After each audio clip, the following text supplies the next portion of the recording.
यम वरुण कुबेर आदि जहाँ बंदी है जिसके यहाँ, ऐसे रावण की संपूर्ण शक्तियां सिद्धाश्रम में। अणिमा, गरिमा, लघिमा, महिमा, ईशित्व, वशित्व, प्राप्ति, प्राकाम्य, ये 8 सिद्धियां हैं। अणिमा, अणु हो जाना, बहुत छोटे से हो जाना, जो हनुमान जी में थी। अष्ट सिद्ध नव निधि के दाता। अणिमा, अणु बन जाना, छोटा बन जाना, बड़ा बन जाना, विस्तृत हो जाना, विराट हो जाना, छुप जाना, प्रकट हो जाना, पूर्ण हो जाना और अदृश्य हो जाना, गोपन हो जाना, ईशित्व, वशित्व, प्राप्ति, प्राकाम्य। वे सारी सिद्धियां रावण के यहां प्रणाम करते रहते थे। भोर में सिद्धियों को आदेश था कि प्रणाम करिए। बेचारी सिद्धियां वहां विनय पूर्वक प्रणाम करती हैं रावण को। कितना बलशाली रहा होगा।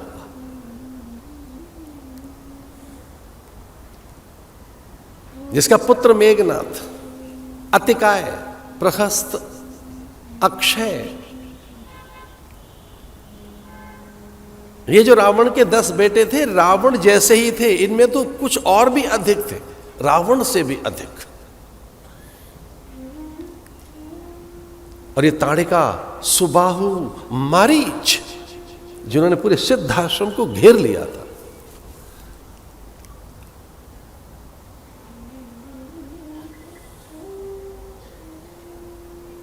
विश्वामित्र आश्वस्त है।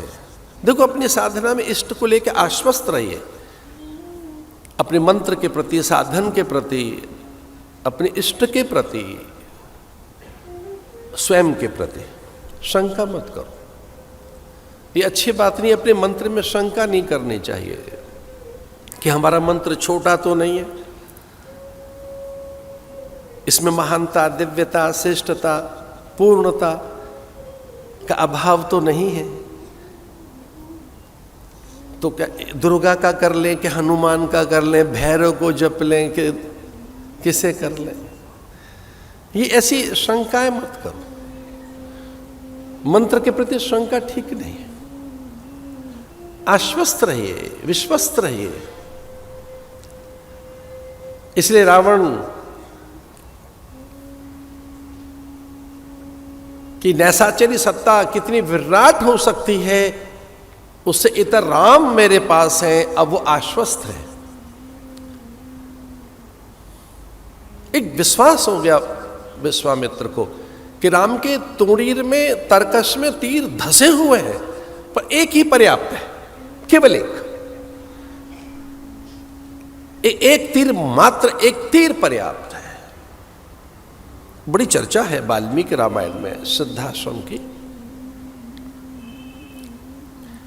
राजा और गुरु के संवाद न होने पाए, गुप्तचर, श्रेष्ठी, अमात्य, वाणिज्य बाधित हो जाए, इसे सारे मार्ग बाधित कर दिए गए थे। रावण की सेना ने अयोध्या के सारे मार्ग, पगडंडियां, वहां उनकी व्यूह रचना, कूट रचना, उनके गुप्तचर, उनमें प्राय उतने ही सामर्थ्यवान जितना रावण। उनमें ताड़िका, सुबाहु, मारीच। लेकिन विश्वामित्र आश्वस्त है।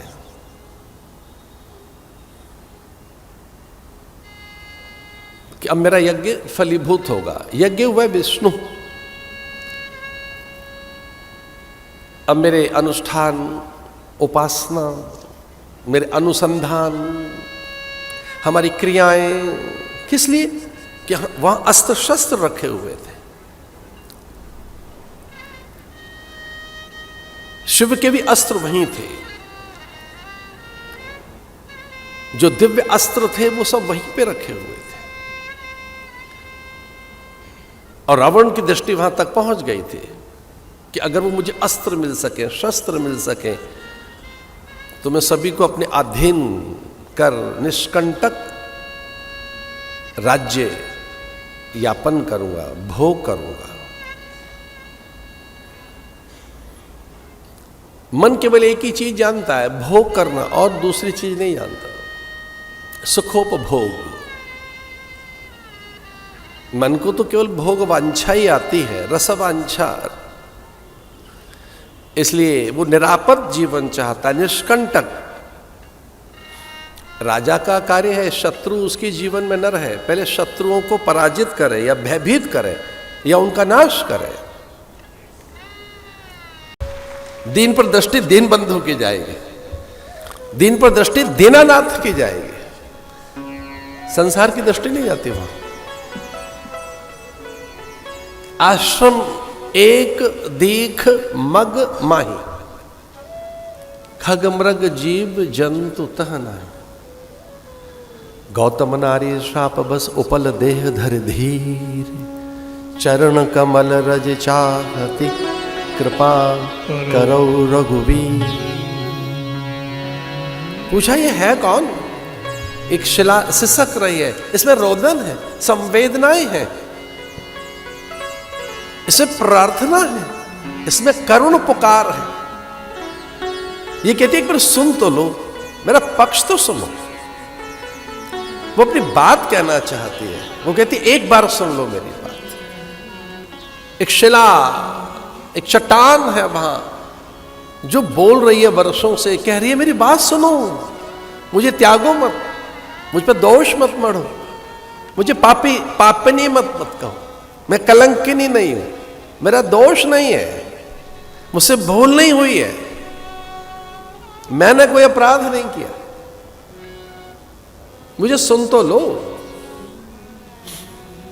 तू सिसक रही है, और सिसकने का अर्थ है जो अबला, निर्बल, दुर्बल, दीन, जिनके अधिकार छीन लिए जाते हैं, जो वंचित हैं सब ओर से। अपनी सुविधा के लिए हम भले ही कुछ कहें, हम क्षमा मांगेंगे। दलित का अर्थ यही है कि सब तरह से जिसे दलित कर दिया गया है, हेय कर दिया गया है। लेकिन महापुरुषों की दृष्टि गई, इस देश में एक दृष्टि आई, महात्मा गांधी ने एक दृष्टि दी, कहा ग्रामोदय, भाई गांव में चलो। विनोबा ने कहा नहीं, सर्वोदय। एक नई दृष्टि आई, अंत्योदय, अंतिम व्यक्ति के उदय की ओर चलो, अंत्योदय। जो बिल्कुल पंक्ति में पीछे खड़ा है, वहां उसकी भी सुध लो। ऐसा नहीं, विचार आए तो है। ये ग्रामोदय, सर्वोदय, अंत्योदय, एक और कहना चाह रहा था, वो आप अपने लिए करो, आत्मोदय, अपनी आत्मा का प्रकाश पैदा करो। आत्मोदय, राइज कीजिए एंड वॉइस रेज कीजिए। वॉइस रेज करना सीखो, बोलना सीखो, उससे बात करना सीखो, संवाद करना सीखो उससे। ये एक बहुत टॉप सीक्रेट मैंने बताया आपको। वॉइस रेज कीजिए, अपनी बात उस तक पहुंचाइए, प्रार्थनाओं के द्वारा, मंत्र के द्वारा, साधना के द्वारा, व्रत के द्वारा, तप के द्वारा, यज्ञ के द्वारा, ये अपनी बात पहुंचाई जाती है।